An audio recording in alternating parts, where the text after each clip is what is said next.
హల్లెలూయా. ప్రియ దేవుని బిడ్డలారా, మరి కొద్ది నిమిషాలు మనము దేవుని వాక్యాన్ని ధ్యానం చేసుకుందాం. ఫిలిప్పీ పత్రిక 4వ అధ్యాయము 3వ వాక్యాన్ని నేను చదువుతాను, మీరు ఆ వాక్యాన్ని గమనించండి. నేను సమస్తము చేయగలను. ఇది చాలామంది మాట్లాడుతూ ఉంటారు. ఏమని మాట్లాడతారంటే, నేను ఏదైనా చేస్తాను అంటారు. నేను ఏదైనా చేస్తాను అంటారు. అయితే ఈ యొక్క వ్యక్తి కూడా అంటున్నాడు, ఇక్కడ పదాన్ని వాడుతున్నాడు, నేను సమస్తము చేయగలను. నేను సమస్తము చేయగలను. ప్రియ దేవుని బిడ్డ, ప్రియ సహోదరి, ప్రియ సహోదరుడా, సమస్తము చేయగలవా? ఫిలిప్పీ పత్రిక 4వ అధ్యాయము 13వ వాక్యాన్ని. ఏమి చేయగలవు? నీవు ఏమి చేయగలవు? కొందరు తెలివి కలిగిన వారు, చెప్పాలమ్మా, ఎవరు? బాగా తెలివి ఎక్కువైపోయింది, డబ్బు ఎక్కువైపోయింది. తెలివి ఎక్కువైపోయి, డబ్బు ఎక్కువైపోయి వాళ్ళు మేమేదైనా చేయగలం. ఏ ఆలోచన వచ్చింది వాళ్ళకి? మేమేదైనా చేయగలం. కొందరు అంటారే, నేను తలుసుకుంటే ఏదైనా చేసేస్తాను అంటారు. వీళ్ళు కూడా ఏం చేస్తున్నారంటే, ఒక పెద్ద గోపురాన్ని కడుతున్నారు. ఏం కడుతున్నారు? ఏంటిరా బాబు అంటే, ఇది సామాన్యమైన ఇల్లు మాత్రమే కాదు, సామాన్యమైన మిద్ది మేడ మాత్రమే కాదు, అపార్ట్మెంటే కాదు, ఇది గోపురము, టవర్. ఎందుకురా అంటే, దేవుడి సారి జలప్రళయం పంపించిన అందరూ మునిగిపోయినా మాది మునుక్కోకుండా ఉండటానికి టవర్. ఓ రైట్, ఓహో చేయగలరా మీరు? చేస్తాం. దేన్ని చూసుకుంటారా అంటే, డబ్బు డబ్బు ఏంటది? బలం, జ్ఞానం, తెలివి. నా ప్రియ దేవుని బిడ్డ, ప్రభు ఆకాశం నుంచి వచ్చారట. వచ్చి వారి భాషలను తారుమారు చేశాడు. ఏం చేశాడు? ఇక వీడి మాట వాడికి అర్థం కాదు, వాడి మాట ఈడికి అర్థం కాదు, ఈడి పద్ధతి వాడికి అర్థం కాదు, వాడి పద్ధతి ఈడికి అర్థం కాదు. ఇంకెలా కడతారు? దేవుని స్తోత్రం. ఇప్పుడు భార్య భర్తలు ఏక మనసు కలిగి ఒకే మాట మీద వస్తే కుటుంబం కట్టబడుతుంది. ఇద్దరు మాటలు మారిపోయాయి, ఏమైపోద్ది? ఇక కాపురము అతికే ఆ అవకాశమే లేదు. అలాగా వారేమి చేయలేకపోయారు, వాళ్ళేమి కట్టలేకపోయారు. కాబట్టి ప్రియ దేవుని బిడ్డలారా, నీ జీవితంలో నువ్వు అనుకుంటావు, ఇది చేసేస్తాను. ఏమనుకుంటావు? అది చేసేస్తాను, ఇది చేసేస్తాను అనుకుంటావు. ఏంటంటే ఏదో కాస్త ఆరోగ్యం ఉంది నీకు, కాస్త చేతిలో ఏదో కొద్ది కనకం ఉంది, ఏదో తెలివి, నా ఎంత వీరుడే లేడు, నా ఎంత సూర్యుడే లేడు, నేను చేసేస్తాను అనుకుంటావు. ఈ లోపల గాలి వెళ్ళిపోద్ది. అయ్యయ్యో, చేస్తానని చెప్పాడే, చేయలేకపోయాడే, ఇస్తానని చెప్పాడే, ఇవ్వలేకపోయాడే, వస్తానని చెప్పాడే, వెళ్ళిపోయావా అని ఏడుస్తారు. దేవునికి స్తోత్రం. అయితే ప్రియ దేవుని బిడ్డలారా, ఈ లోకములో మనిషి నేను చేయగలను అనుకుంటున్నాడు, కానీ ఆ వ్యక్తి ఏమి చేయలేడు. ఆ వ్యక్తి ఏమి చేయలేడు. అయితే ఈ వాక్యాన్ని పైభాగాన్ని మనం చూసినట్లయితే, అపోస్తుడైన పౌలు గారు అంటున్న మాట, నన్ను బలపరుచువాని యందు, కొట్టు చప్పట్ల హల్లెలూయా, నన్ను బలపరుచువాని యందే నేను సమస్తము చేయగలను. దేవునికి స్తోత్రం. చేసేది నేనే, కానీ నా వెనుక చేయించే వ్యక్తి వేరుగా ఉన్నాడు, నాకు బలపరిచే వ్యక్తి వేరు ఉన్నాడు. ఇది నా బలము కాదు, ఇది నా జ్ఞానము కాదు, ఇది నా శక్తి కాదు. ఏంటి బాబు అంటే, నా వెనుక నన్ను బలపరుచువాడు ఉన్నాడు.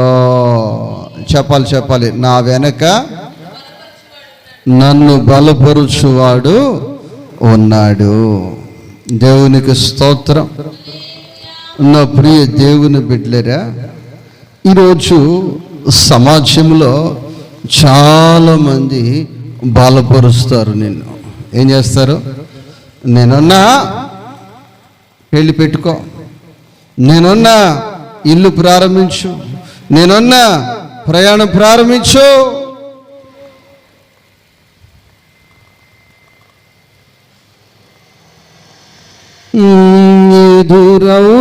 ఎదురవుతారెందరో నీ పయనములో, చేతి కొందరే ఎదురవుతారెందరో నీ పయనంలో, నిలిచేది ఎందరో నీ అక్కరలో. హల్లెలూయా. దేవుని బిడ్డలారా, నీ జీవితాన్ని ప్రారంభిస్తే నీకు చాలామంది ఎదురవుతారు. ఎదురయ్యి నీకు ఎన్నెన్నో చెప్తారు. ఏం చెప్తారు? ఎంతగానో నిన్ను బలపరుస్తారు, ఎంతగానో నీకు గ్యాస్ కొట్టేస్తారు. కానీ ఈ భక్తుడు ఈ పాటలో రాశాడు, వాళ్ళెవరు కూడా నిలవరు, నిలవరు. ఈ పరిచర్య ప్రారంభిస్తూ ఉన్న సమయంలో ఒక సహోదరి భార్యాభర్తలు నాతో చెప్పిన మాట ఏంటంటే, పాస్టర్ గారు, మాకు 2 బిడ్డలు, చాలా ఆస్తులు ఉన్నాయి. 2 బిడ్డలు, చాలా ఆస్తులు ఉన్నాయి. దేవుడు ఇంకొక బిడ్డని ఇస్తే ఉన్న ఆస్తులు ఎన్ని భాగాలు చేయాలి? 3 భాగాలు చేయాలి కదా. మేము అనుకుంటున్నాం 2 బిడ్డలు ఇచ్చాడు, పరిచర్యనిచ్చాడు, కాబట్టి మా ఆస్తిని 3 భాగాలుగా చేసి 1 భాగాన్ని దేవుడికి ఇచ్చేసి 2 భాగాలు మా బిడ్డకి ఇవ్వాలని మేము ప్లాన్ చేసుకున్నాం పాస్టర్ గారు. వాళ్ళు చాలా ధనవంతులే.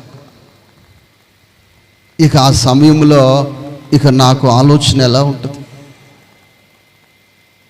అమ్మా, నీకు ఇచ్చిన ఆలోచన బట్టి దేవునికి స్తోత్రాలు, మంచిది అని చెప్పాను. ప్రియ దేవుని బిడ్డలారా, పరిచర్య జరుగుతూ ఉంది. కొన్ని వాక్యాలను వింటూ ఉన్నారు. ఆ తర్వాత ఆ వాక్యము చేత వారి హృదయాలు నొచ్చుకొని వాళ్ళే ఈరోజు లేరు. ఆ కుటుంబమే ఈరోజు ఈ పరిచర్యలో లేదు, ఈ సహవాసంలో లేదు. వాళ్ళు బలపరిచారని ప్రారంభించిన పరిచర్య ఇదైతే ఇప్పుడు ఎక్కడ మునిగినట్లంటే నడి సముద్రములో మునిగినట్లు. ఎక్కడ మునిగినట్లు? కాలువలో కాదు, చెరువులో కాదు, ఎక్కడ? నడి సముద్రములో. దేవునికి స్తోత్రం. నీకు కూడా చాలా మంది ఎదురొచ్చి చెప్తుంటారు, ఇదిగో ఇక నీకు భయం లేదు, ఇక నేనున్నాను అంటారు. కానీ నీ చెయ్యి వాళ్ళు ఎక్కడ విడిచిపెట్టి వెళ్ళిపోతారంటే సరిగ్గా నడి సముద్రములోనే విడుస్తారు. ఇంకొక పాస్టర్ గారు నా చిన్నతనంలో చెప్పారు, నేను కూడా చాలాసార్లు చెప్పాను, అరణ్యంలో విడిచిపెడతారు. లేకపోతే ఎక్కడ విడిచిపెడతారు? లేకపోతే నడి సముద్రం విడిచిపెడతారు. భార్య భర్తలు ప్రేమగా వెళుతూ ఉంటే అడవి వచ్చింది, అడవిలో ఎలుగుబంటి వచ్చింది. భర్త భార్య చేయి విడిచిపెట్టి ఎక్కడికి ఎక్కాడు? దేవునికి స్తోత్రం. కాబట్టి ఎంతోమంది నిన్ను బలపరచటానికి వచ్చిన వారిని నువ్వు చూసి భ్రమపడవద్దు. అపోస్తుడైన పౌలు గారు, నేను సమస్తము చేస్తాను, ఎవడ అవసరంలే, నేనే చేస్తా. బాబు ఎలా చేస్తావు బాబు అంటే, నన్ను బలపరుచు అని అందు చేస్తాను కూడా చెప్పట్లా. హల్లెలూయా, హల్లెలూయా. నన్ను బలపరుచు అని అందు నేను సమస్తము చేస్తాను, నేను సమస్తము చేస్తాను. నీ జీవితంలో ఏదైనా నువ్వు చేయాలి అనుకుంటే, నా ప్రియ దేవుని బిడ్డ, నా ప్రియ సహోదరి, నా ప్రియ సహోదరుడా, నువ్వు చేయలేని వ్యక్తివి కాదు, నువ్వు చేయగలవు. ఏదైనా నువ్వు చేయగలవు. అయితే నిన్ను బలపరిచేది ఎవరై ఉండాలంటే, నేను ప్రకటిస్తున్న యేసు మాత్రమే అయి ఉండాలి. ఆ యేసు కాక మరొక వ్యక్తి కానీ నిన్ను బలపరిస్తే ఆ బలము ఎన్ని దినాలు ఉంటుందో, ఎన్ని క్షణాలు ఉంటుందో చెప్పలేని పరిస్థితి. ఒకరోజు ఒక దగ్గర నేను కూర్చున్నాను, బస్ స్టాండ్లో కూర్చున్నాను. ఒక పాస్టర్ గారు వస్తే రిసీవ్ చేసుకోవటానికి కూర్చున్నాను. కూర్చుంటే అక్కడ రాజకీయ విశ్లేషకులు మాట్లాడుకుంటున్నారు. మోడీని చంద్రబాబు గారు, మన ఆంధ్ర ముఖ్యమంత్రి గారు బలపరిచారు కాబట్టి పీఠం ఎక్కగలిగాడు. ఒక అంటున్నాడు, ఎంతకాలమో చూద్దాం అంటున్నాడు ఆయన. మోడీ ఎంతకాలం ఉంటాడో చూద్దాం అంటున్నాడు. నా ప్రియ దేవుని బిడ్డలారా, ఇంక నేను పూర్తిగా వివరాలు ఏమి వినలేదు. ఆ పాస్టర్ గారిని తీసుకుని నేను వచ్చేసాను. నా ప్రియ దేవుని బిడ్డ, నా ప్రియ సహోదరి, నా ప్రియ సహోదరుడా, అందుకే అపోస్తుడైన పౌలు గారు అంటున్నాడు, నన్ను బలపరుచువాడు ఉన్నాడు, మాట తప్పనివాడు. ఎవరమ్మా? మాట తప్పనివాడు, మాట తప్పనివాడు, మాట తప్పనివాడు. మనుషులు మారిన నా దేవుడు మారనివాడు. మొన్న ఒక తల్లి ఏడుస్తూ ఉంది. ఏంటి తల్లి ఏడుస్తున్నావు? అమ్మా భయపడకమ్మంటే, ఏంటి తల్లి అంటే, నా కొడుకు మారిపోయాడు. నా కొడుకు మరి సంతోషమే కదమ్మా, పాపములో నుంచి పరిశుద్ధులకు మారిపోయాడా అంటే, లోకములో నుంచి ఆత్మీయతలోనికి మారిపోయాడు అంటే, అట్ట కాదయ్యా, ఇంతకాలం నా మాట వినేవాడు ఇప్పుడు నా మాట వినుకోకుండా ఆవిడ పెళ్ళం మాట వింటున్నాడు, మారిపోయాడు. అందుకే మనుషులు మారినా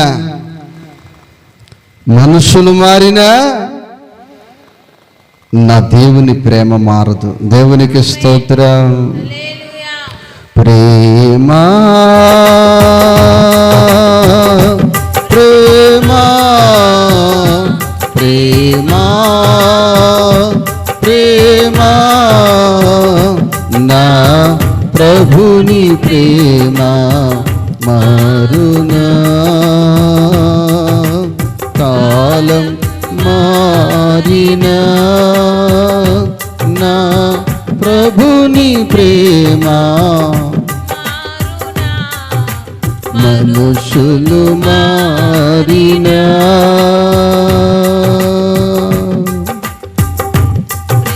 సూర్య చంద్రులు మారినను, భూమి పునాదులు కదిలినను, సూర్య చంద్రులు మారినను, భూమి పునాదులు కదిలినను, యేసుని ప్రేమ నాపై ఎప్పుడు, యేసుని ప్రేమ నాపై ఎప్పుడు మారదు మారదు మారదు. అది మారేది కాదు అమ్మమ్మ, అది అది మారేదే కాదు. దేవునికి స్తోత్రం. కాబట్టి ఆ ప్రేమ చేతే మనం బలపరచబడాలి, ఆ కృప చేతే మనం బలపరచబడాలి. ఆయన చేత మనం ఏదైనా చేయగలం, ఏదైనా. దేవునికి స్తోత్రం. నువ్వేదైనా చేయగలవు, కానీ యేసయ్య నిన్ను బలపరిస్తే చేయగలుగుతావు. అంతేగాని మనుషులు బలపరిస్తే నీకు బాగా కొట్టి లావుగా కొట్టేసిన తర్వాత చిన్న ముళ్ళు అలా గుచ్చేసి అలా నువ్వు చూసేసరికి ఇంకెవరు ఉండరు, ఇక అమ్మా ఇంకెవరు ఇక నీకు కనిపించరు. దేవునికి స్తోత్రం. దేవుడు బలపరిచే దేవుడేనా? ఎక్కడ ఉండి నువ్వు ఒక దీన హృదయముతో అడిగితే నిన్ను బలపరుస్తాడు. అది వైద్య శాస్త్రాలే కాదు, ఈ ప్రపంచములో ఉన్న సైంటిస్టులు కూడా అర్థము కానంత బలము అంత బలముతో నిన్ను బలపరచగలడు. దేవునికి స్తోత్రం. ఇప్పుడు ఒక వ్యక్తి ఉన్నాడు, ఒక వ్యక్తిని ఒక స్తంభానికి కట్టాలంటే ఆ లెక్క ప్రకారము ఇంత వెయిట్ ఉన్న గొలుసుతో కడితే ఇన్ని కిలోలు ఎంత ఎత్తుగలిగిన స్తంభాన్ని కలిగితే ఆ స్తంభాన్ని ఈ వ్యక్తి పీకలేడు, ఈ గొలుసు తెగిపోదని కొన్ని అంచనాలు ఉంటాయి, నిపుణులకి కొన్ని అంచనాలు ఉంటాయి. అలాగ ఒక వ్యక్తిని ఒక 2 స్తంభాలకు, ఎన్ని స్తంభాలకు? 2 స్తంభాలకు, ఆ స్తంభాలు ఇద్దరు కలిసి ఇలా పట్టుకుంటే కూడా ఆ ఇద్దరు చేతులు అందమన్నమాట. అంత లావు స్తంభాలు, అవి చిన్న స్తంభాలు కాదండి, అవి ఏదో మన ఇంటికి వేసుకునే పిల్లర్స్ లాంటివి కాదు, అంత స్తంభాలు. ఆ స్తంభాలకు ఆ వ్యక్తిని కట్టేశారు, ఆ స్తంభాలకు ఆ వ్యక్తిని బంధించేశారు. ఆ బంధించి వీళ్ళు అంటున్నారు, ఇక ఈ స్తంభం ఇరిగిపోయేది కాదు, నిన్ను బంధించిన గొలుసు తెగిపోయేది కాదు. దేవునికి స్తోత్రం. ఈ వ్యక్తి కడుపులో అనుకుంటున్నాడు, మీరు పెట్టే కాటాకూడి లోటా సాంబార్, కాటాకూడి లోటా సాంబార్ అంటే సరిగ్గా జైల్లో ఉన్న వ్యక్తికి ఇన్ని గ్రాములు అని కొలత పెట్టి ఇస్తారు, 1 లోటా సాంబార్ పోస్తారు. అది కాటాకూడి లోటా సాంబారు అంటారు. మీరు పెట్టే కాటాకూడి లోటా సాంబారు తాగితే ఆ శక్తి వలన ఈ స్తంభాన్ని నేను గుంచలేను, లాగలేను. దేవునికి స్తోత్రం. ఒక వ్యక్తి ఉన్నాడు, నజరేయుడైన యేసు. ఆ వ్యక్తి ఎక్కడ ఉన్నా ఆ వ్యక్తికి అక్కడ అధికారం ఉంటుంది. ఒక పిఎం అధికారము ఒక్క దేశంలోని తప్ప మరెక్కడా చల్లడు. నెత్తి మీద రూపాయి పెట్టి పావలా కొనమంటే కొనరండి, ఆ దేశం మారితే. ఒక ముఖ్యమంత్రికి ఆ రాష్ట్రంలో తప్ప ఏ రాష్ట్రంలో ఇక అంతే పరిస్థితి. కానీ ఈ వ్యక్తి అంటున్నాడు, నన్ను బలపరచువాడు ఉన్నాడే, ఆయన ఎవరంటే శూన్యములో ఈ భూమిని వ్రేలాడ తీసినవాడు. నన్ను బలపరచువాడు ఎవరంటే పైనున్న ఆకాశాన్ని జానతో కొలిసినవాడు. నన్ను బలపరిచిన వారు ఎవరంటే ఈ అగాధ సముద్రానికి ఎల్లలు వేసి, సముద్రమా బ్రేక్, ఇక అక్కడ నుంచి నువ్వు యువతలకి రావద్దని గీత గీసి నిలబెట్టినవాడు. అలాంటి వాడు నన్ను బలపరిస్తే ఈ స్తంభాన్ని విరగొట్టలేనా? దేవునికి స్తోత్రం. ఇప్పుడు ఈ దేవుని బిడ్డలారా, చాలామందిని బంధిస్తుంటారు, ఒక చెట్టుకి కట్టేస్తారు, ఒక స్తంభానికి కట్టేస్తారు. చెప్పాలి, ఎలా కట్టేస్తారు? ఒకదానికి కడతారు. కానీ ఈ వ్యక్తిని 2 స్తంభాలకు మధ్యలో నిలబెట్టి కట్టేశారు. ఏంటంటే ఒకటేమో ఊడిపోయినా, ఒకటేమో విరిగిపోయినా, మరొకటి ఉంటున్నట్టు కట్టేశారు. అంటే వాళ్ళకు కూడా తెలుసు, శాంసోను వెంబడిస్తున్న దేవుడు బలపరిచేవాడని. కొట్టు చప్పట్లో హల్లెలూయా, హల్లెలూయా. నా ప్రియ దేవుని బిడ్డ, నీ ఎదుట ఉన్న సమస్య, నిన్ను చుట్టిన సమస్య, నీ ప్రక్కన నిలిచిన సమస్యలు ఎంత శక్తి గలవై ఉండొచ్చు.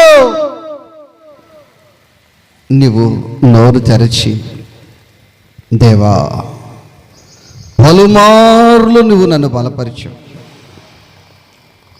నేను కృతజ్ఞత లేని కాకినైపోయాను. ఏమైపోయాను? కాకినైపోయాను. అయ్యా, చాలాసార్లు నాకు ఆరోగ్యం ఇచ్చారు, ఆయుష్ను పొడిగించారు, కృపనిచ్చారు, సహాయం చేశారు. నేను తెలుసుకోలేకపోయాను. ఒక్క మారు నీ బలాన్ని నాకు అనుగ్రహించండి అయ్యా. 16 అధ్యాయము 28 వాక్యం, 28 వాక్యం. దేవా దయచేసి యెహోవా ప్రభువా దయచేసి నన్ను జ్ఞాపకము చేసుకొనుము. ఏమంటున్నాడు?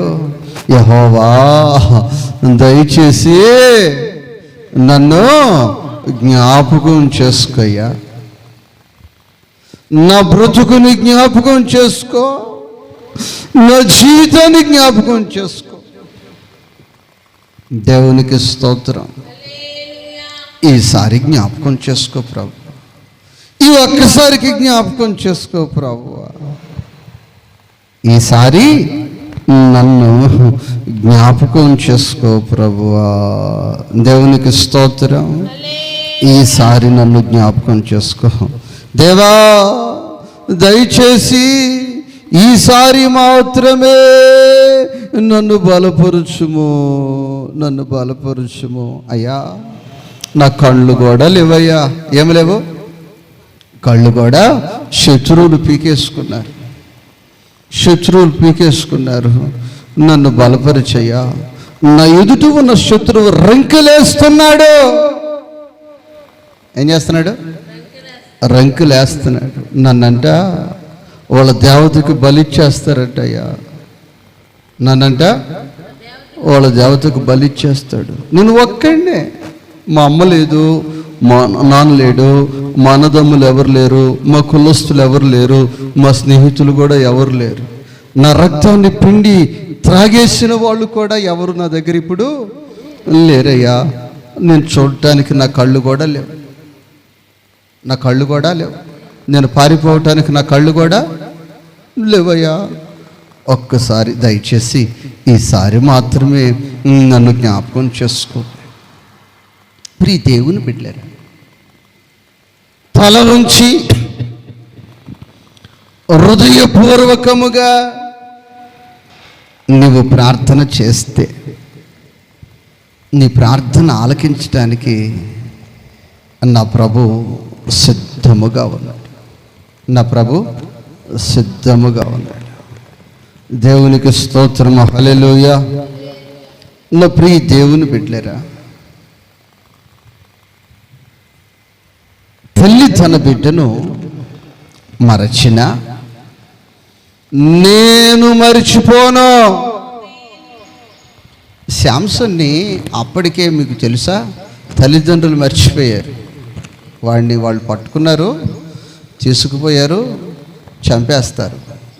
ఏం చేస్తారు? వాడి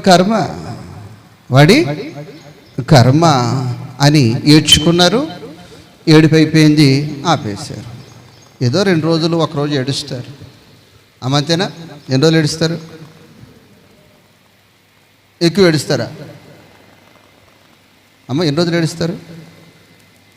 2 రోజులు ఏడుస్తారు. ఆ ఏడ్చేవాళ్ళు కూడా కొందరు ఎందుకు ఏడుస్తారంటే చూసిన వాళ్ళు ప్రేమ లేదు అనుకుంటారేమో నేను ఏడుస్తారు. ఏడుస్తున్నారంటే ప్రేమ ఉంది. దేవుని స్తోత్రం, హల్లెలూయా. దేవుని బిడ్డలారా, బంగారు తల్లి ఆ తర్వాత మరి నన్ను చూడదు కాబట్టి నేను ఇప్పుడే ఏడుస్తూ ఉంటాను, అమ్మా దేవుని స్తోత్రం. ఆ తర్వాత చూడదు కదా, ఇంకా ఏడ్చే ఖాళీ నాకు ఉండదు, ఏర్పాట్లు చేయాలి. దేవుని స్తోత్రం, హల్లెలూయా హల్లెలూయా. అమ్మంటది ఇప్పుడు ఎడవద్దు, పోయిన తర్వాత ఏడవంటది. పోయిన తర్వాత నువ్వు చూడవు కదా.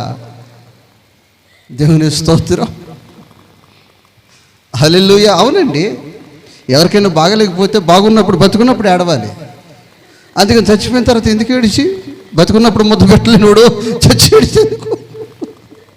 బతుకున్నప్పుడు అమ్మా గ్లాసు నీళ్ళు పోయమ్మంటే ఇక నేనేనా నీకు కనిపించింది? వాళ్ళకి చెప్పొచ్చుగా, మేరమ్మ చెప్పొచ్చుగా, బంగారమ్మ చెప్పొచ్చుగా, ఇక నేను ఒక్కనే పోయాలంటారా? చచ్చింది రే ప్రయోజనం ఏముంది? బతుకొండగా గెంజిపోయినోడు చచ్చిన తర్వాత ఏడితే ప్రయోజనం ఉంది. ఆ ఏడిపోతే బతుకొండకి ఏడవాలి. దేవునికి స్తోత్రం. ఇప్పుడు ఏడవాలి. శాంసోను జైల్లో బతికే ఉన్నాడు, ఏడ్చేసి వాళ్ళు ఊడుకున్నారు. ఇక ఏడ్చేసి వాళ్ళు చంపేశారు, వాళ్ళ చేతులు పడిపోయాడు, వాళ్ళు చంపేశారు అని ఏడ్చేసి వాళ్ళు వదిలిపెట్టేసారు. అయిపోయింది. ఇంక ఆశ కోల్పోయారు. ఇంకా వాళ్ళు ఆశ కోల్పోయారు. ఇంక లేరు, తల్లిదండ్రులు లేరు, బంధుమిత్రులు లేరు, రక్త సంబంధికులు లేరు. ఇతడు ఆరోగ్యంగా ఉన్నప్పుడు, ఇతడు శక్తితో ఉన్నప్పుడు ఇతనితో సహవాసం చేసిన వారు ఒక్కరు కూడా లేరు. అయ్యా, నన్ను నువ్వు తప్ప ఇక బలపరిచే వాళ్ళే లేరు. నువ్వు తప్ప నన్ను ఇక బలపరిచేవారే లేరు. దేవునికి స్తోత్రం. నేను ప్రకటిస్తున్న ప్రభు ఎవరంటే, ఎవరు చేయ విడిచినా యేసయ్య చేయ విడవడు. యేసయ్య చేయ విడవడు. ఎవరు నన్ను చేయ విడిచినా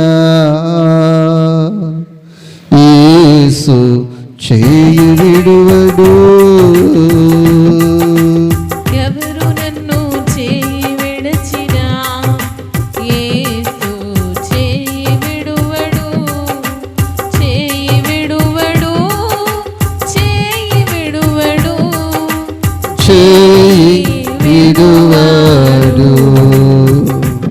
శాంసన్ని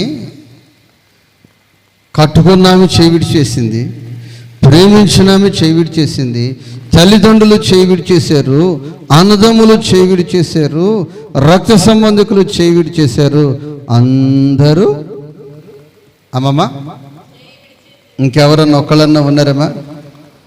కానీ నా ప్రభువు మాత్రమే ఎవరమ్మా చెయ్య అలా పట్టుకున్నాడు. ఎలా పట్టుకున్నాడు? అలా పట్టుకున్నాడు. దేవునికి స్తోత్రం. మీకు అర్థమయ్యే స్థాయిలో స్థితిలో చెప్పాలంటే వాడికి 1వ సంవత్సరం. ఎన్నో సంవత్సరం చెప్పాలమ్మా? ఎన్నో సంవత్సరం? 1వ సంవత్సరం. 1వ సంవత్సరం వాడికి షాక్ ఇచ్చి కేక్ కోసుకోరంటే కోస్తాడా?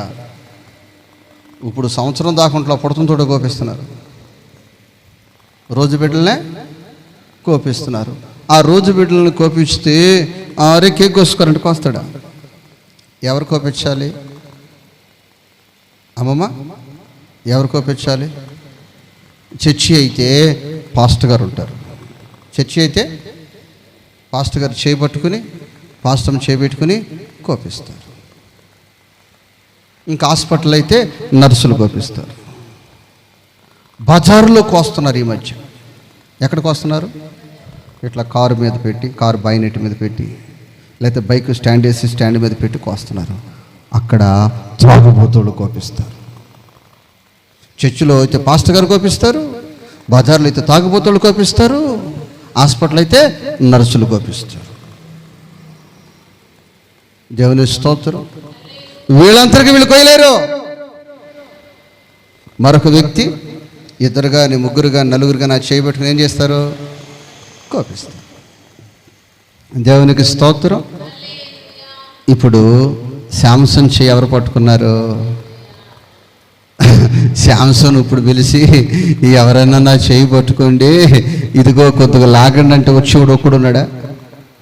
అదే నేను బర్త్డే చేసుకుంటున్నాను నా చేయి పట్టుకుని కేక్ కోపించిండంటే వేల మంది వచ్చేస్తారు. ఎంతమంది వచ్చేస్తారు? అమ్మమ్మ, ఎన్ని కేసులు మందు తెస్తే అంతమంది వస్తారు. ఎంత లావు బిర్యానీ అండ వండితే అంతమంది ప్రజలు వస్తారు. ఎన్ని కేజీలు కేకును బట్టి గ్యాదరింగ్ ఉంటుంది. దేవుని స్తోత్రం. కానీ శాంసన్కి మాత్రం, ఎవరికి మాత్రం? ఇప్పుడు చేయబట్టుకునేవాడు ఒక్కడు లేడు. చేయబట్టుకునేవాడు ఒక్కడు లేడు. దేవునికి స్తోత్రం. ఎవరు నీ చెయ్యి విడిచిపెట్టినా నా యేసయ్యా నీ చెయ్య విడిచిపెట్టడు. నీ చెయ్యే విడిచిపెట్టడు. పట్టుకునే ఉన్నాడు. ప్రార్థన చూస్తూ ఉన్నాడు. పెదవులు ఇంకా ప్రార్థన ఏమన్నా వస్తుందేమో, నన్ను పిలుస్తాడేమో అని చూస్తున్నాడు. పిలిచాడు, అడిగాడు, దీన హృదయముతో అడిగాడు, యెహోవా. చదవండి. అప్పుడు సంసోను యెహోవా ప్రభువా దయచేసి నన్ను జ్ఞాపకము చేసుకోండి అని చెప్పాను. దేవా దయచేసి ఈసారి మాత్రమే నన్ను బలపరచుము. నా 2 కన్నుల నిమిత్తము ఫిలిష్తీయులను ఒక్క మాట దయచేసి ఈసారి మాత్రమే నన్ను బలపరచుము. దేవునికి స్తోత్రము. హల్లెలూయా, హల్లెలూయా. ప్రియ దేవుని బిడ్డలారా, ప్రభు హృదయం కదిలిపోయింది. ప్రభు హృదయము కదిలిపోయింది. ఎందుకంటే ఏ బిడ్డ నోరు తెరిచి అడిగితే ఆ బిడ్డకు చేయలేడా? ఒక తల్లిని ఒక బిడ్డ, అమ్మా ఆకలమ్మా అంటే ఇక తల్లి హృదయము ఎంత కదిలిపోతుంది. ఆ విధముగా నా ప్రభు హృదయము కదిలి, శాంసన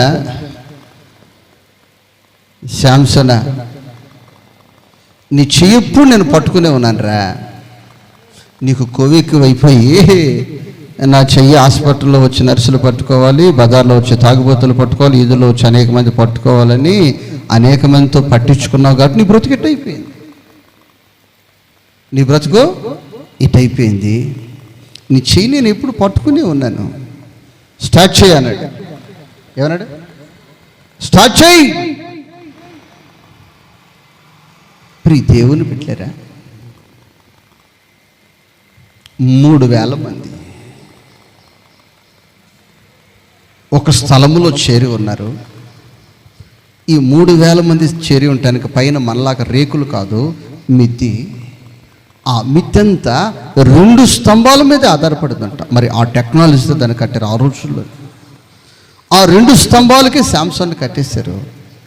ఆ 2 స్తంభాలు నేను అనుకుంటాను మెట్రో పిల్లర్స్ ఉంటాయి హైదరాబాద్లో. పైన మెట్రో ట్రైన్ వెళ్ళడానికి పిల్లర్స్ వేస్తారు. దానికంటే ఇంకా గొప్ప అయి ఉంటాయి. 3000 మందికి స్లాబ్ ఆగాలంటే 2 మీదే ఆధారం. మెట్రో పిల్లర్స్ కంటే పెద్ద అయి ఉంటాయి. మనకి ఆవిడ బ్రిడ్జిల కింద వేస్తారు. వెంకటేశ్వరం బ్రిడ్జి కింద ఉన్నాయి కదా లావుగా పిల్లర్స్, స్తంభాలు. దానికంటే లావైనవి అనుకుంటా, లావుగానే ఉంటాయి. పెన్నా నదిలో ఉన్న స్తంభాల కంటే లావయ్యాయి.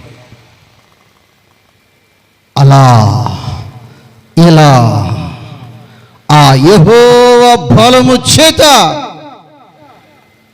ఇలా లాగగానే అందులో ఉన్న కంకర అయ్యుండొచ్చు, అందులో ఉన్న సిమెంట్ అయ్యుండొచ్చు, అందులో ఉన్న సున్నం అయ్యుండొచ్చు, అందులో ఉన్న ఐరన్ అయ్యుండొచ్చు, ఏదైనొచ్చు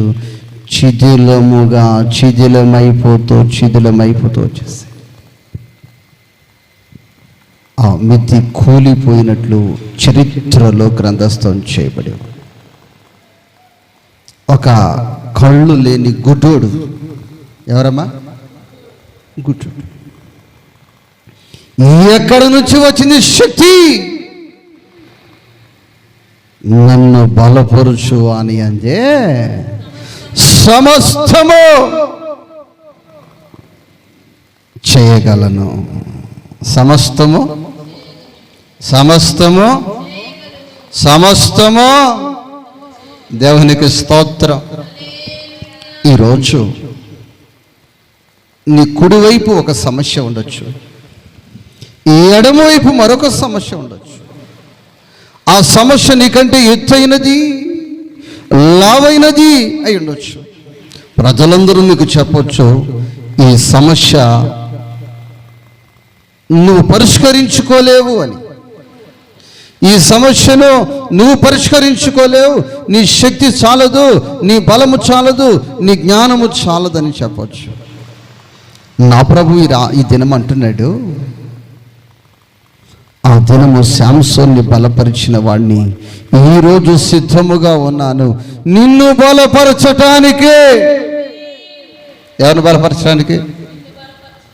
ఆ సమస్య నీ ఎదుట కూలిపోయేటట్లు చేయటానికి, ఆ సమస్య నీ ఎదుట కూలిపోయేటట్లు చేయటానికి నీ చెయ్య పట్టుకొనే నేను వచ్చి చేయను, నీ చేతే చేయిస్తా. ఎవరి చేత చేయిస్తాను? దేవుడు వచ్చి కూల్చేసాడు అని లేదు, శాంసన్ని కూల్చాడు. శాంసనా ఎలా కూల్చావంటే నన్ను బలపరుచు అని అందే సమస్తము చేయగలను. కాబట్టి నీ జీవితంలో నీ ఎదుట ఏది ఉండొచ్చు, నీ చేత చేయించటానికి నా దేవుడు శక్తి కలిగిన వాడై ఉన్నాడు. దేవునికి స్తోత్రం. హల్లెలూయా, హల్లెలూయా, హల్లెలూయా. ఎవరు నీ చెయ్యి విడిచిపెట్టేసినా నా దేవుడు విడిచిపెట్టని వాడు ఉన్నాడు. ఆయన